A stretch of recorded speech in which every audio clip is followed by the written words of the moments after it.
Sa bawat pagsubok ay merong rason. Sa bawat pagdapa ay merong pagbangon at sa bawat problema ay merong solusyon. Kaya ba nating pigilan at wakasan ang salot na ito? Ang gutom, pagkauhaw sa pag-asa, kawalan ng lakas ng loob, pagkatakot at pangamba. Katigasan ng ulo nating mga tao, kawalan ng respeto sa mga patakaran na pinatutupad ng ating pamahalaang lokal at ng gobyerno. Maging ang mga taong nagpapatupad nito na ang tanging layunin nila ay ang protektahan tayo. Kailan tayo maghigising sa ating mga kahibangan? Kapag maraming tao na ang nahawaan, kailan natin iwawaksi ang ating mga kamangmangan? Kapag nakaratay na tayo sa balig ng karamdaman, kailan tayo matututo sa ating mga kamalian?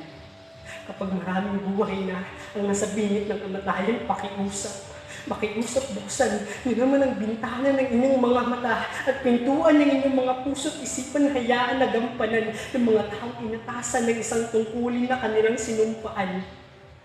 Para sa bayan, para sa ating kapakanan, para sa ating kaligtasan, bilang mga mamamayan, pakiusap, huwag na tayong dumagdag pa sa sakit at hirap na kanilang dinadala. Pakiusap, sumunod na lang tayo sa kanila. Nagmamakaawa ako sa inyong lahat. Manatili na lang tayo sa ating mga tahanan kasama ang ating mga pamilya. Balutin ninyo ng pagmamahal, pag-aorga at pagkalinga ang bawat isa.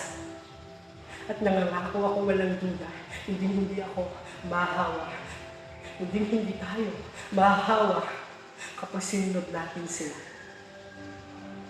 At sa simpleng paraan na yan, mababawasan ang kanilang pag-aalala, pagkatakot at pangamba at iyak na magmamarkas sa kanilang mga labi ang saya, maging ang kanilang mga mata ay magdidikta na meron tayong pag-asa. Tayong mga Pilipino ay meron tayong pag-asa. Kung tayong lahat ay magtutulungan at magkakaisa sa pagsunod sa mga patakaran na pinatutupad nila at walang salita na makakatumbas, matutumbasan na kadakilaan nila, pagsasakripisyo nila para sa ating lahat.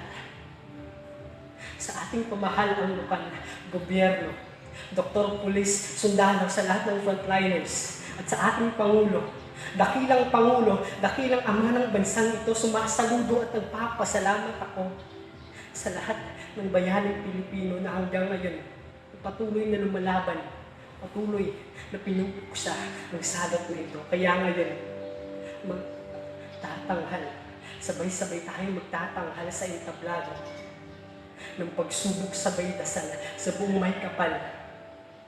Sa Kanya tayo sasandal ng may pagmamahal. Kaisa natin ang Diyos sa pagpuksa sa salot na COVID-19 ay paalam na.